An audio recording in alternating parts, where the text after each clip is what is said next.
സംഘികളുടെ കപടത വീണ്ടും ഇതാ വെളിവായിരിക്കുകയാണ്. നെയ്യാറ്റിൻകരയിലെ ക്ഷേത്രത്തിൽ നിന്ന് 3.5 പവന്റെ തിരുവാഭരണം കവർന്നിരിക്കുന്നത് ഒരു സജീവ RSS പ്രവർത്തകനാണ്.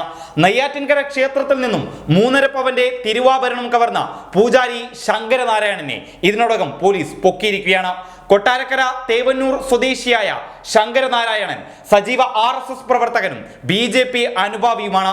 ശങ്കർ കല്യാണി എന്ന ഇയാളുടെ ഫേസ്ബുക്ക് അക്കൗണ്ടിൽ താൻ ഭാരതീയ ജനതാ പാർട്ടിയുടെ പ്രവർത്തകനാണെന്നാണ് ഇയാൾ അറിയിക്കുന്നത്.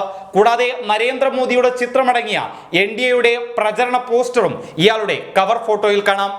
അതേസമയം നെയ്യാറ്റിൻകര പെരുമ്പഴുത്തൂർ മഹാവിഷ്ണു ക്ഷേത്രത്തിൽ നിന്നും ദിവസങ്ങൾക്ക് മുമ്പാണ് 3.5 പവൻ തിരുവാഭരണം മോഷണം പോയത്. ക്ഷേത്രത്തിൽ കുറച്ചുകാലമായി താൽക്കാലികമായി പൂജാരിയായി ജോലി ചെയ്തു വന്നിരുന്ന ശങ്കരനാരായണൻ പോലീസിന്റെ വിശദമായ ചോദ്യം ചെയ്യലാണ് കുറ്റസമ്മതം നടത്തിയത്.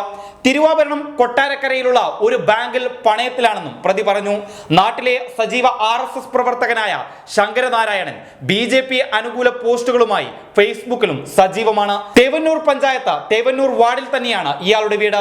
മോഷണം, കള്ളവാറ്റ് തുടങ്ങിയ കുറ്റകൃത്യങ്ങൾക്ക് ഇയാൾ മുമ്പും പോലീസിന്റെ പിടിയിലായിട്ടുണ്ട്. നെയ്യാറ്റിൻകരയിൽ തന്നെയുള്ള അരമാനൂർ ക്ഷേത്രത്തിൽ കഴിഞ്ഞ വർഷം താൽക്കാലികമായി പൂജാരിയായി ജോലി ചെയ്യവേ അവിടെ നിന്നും സ്വർണ്ണപ്പൊട്ടുകൾ മോഷ്ടിച്ചു എന്നൊരു കേസും ഇയാളുടെ പേരിലുണ്ട്. ഇത്തരത്തിൽ ആചാര സംരക്ഷകരെന്ന് സ്വയം അവകാശപ്പെടുന്ന BJPയുടെ ഒരു പ്രവർത്തകൻ തന്നെയാണ് ക്ഷേത്രത്തിൽ നിന്നും തിരുവാഭരണങ്ങൾ മോഷ്ടിച്ച് അകത്തായിരിക്കുന്നത്. News desk public Kerala.